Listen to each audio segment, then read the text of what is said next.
Let's talk about the wave that swept up the world, the Great Wave off Kanagawa. This print is one of a series of 36 made by Hokusai in the early 1800s of views of Mount Fuji, sometimes called the Great Wave. It is officially called Under the Wave off Kanagawa. It is believed that Hokusai printed this between 1830 and 1832. It was made using wood blocks. Hokusai had to carefully carve a different block for each color, being sure they matched perfectly. Balance, a principle of art, is very important here. Hokusai really made sure that the viewer was focused on the wave, not feeling like it was all going to tip off of the page. He also used movement, another principle of art. Movement allows us to feel almost like we are riding this great wave in one of those little boats pictured. While line is an important element of art in this piece, space is even more important. Hokusai cleverly played with perspective, making Japan's famous Mount Fuji appear tiny, swallowed up by the Great Wave. Hokusai became famous for his use of space and balance in his landscapes, almost always using the beautiful indigo and imported Prussian blue that you see here. Indigo is a kind of dark blue, and Prussian blue is a very bright blue. Now, before becoming a printmaker, Hokusai was a painter. He'd been painting for 60 years before he created this series. He's proof that you can always learn to do something new. Hokusai began painting when he was just 6 years old. By the time he was 18, he was taking lessons from Japan's most famous artists, working in their studios alongside them. Here you can see some of Hokusai's other prints in the series, and some photos of Mount Fuji.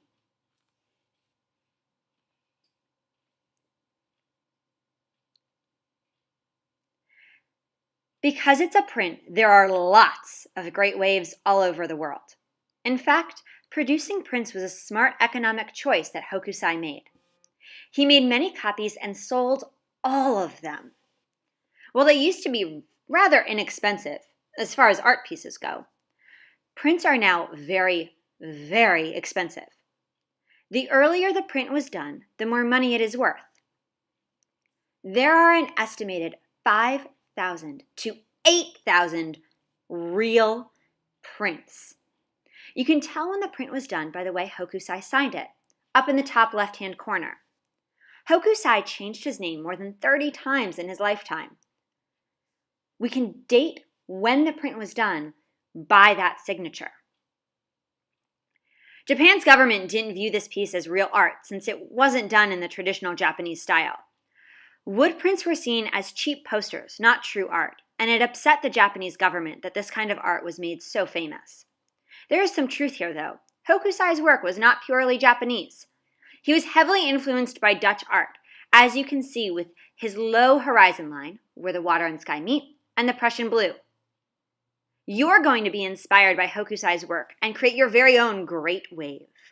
You'll lightly sketch your wave on watercolor paper, then trace all of your lines with a Sharpie. You'll want to trace your lines very well, and you'll want to draw with a pencil very lightly. Watercolor paper is easily bruised, and if you draw too hard, you won't be able to erase. You'll then use cool colors, greens, blues, and violets, for your wave and the water. The sky will be made up of warm colors, reds, oranges, and yellows.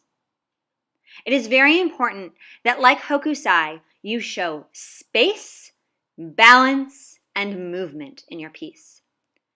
After you've watercolored and it's all dry, you may choose to add in some white highlights with white acrylic paint. This will help achieve that element and principle that we were talking about of space and balance and movement. Let's watch one more time. Focus on the elements and principles we just talked about.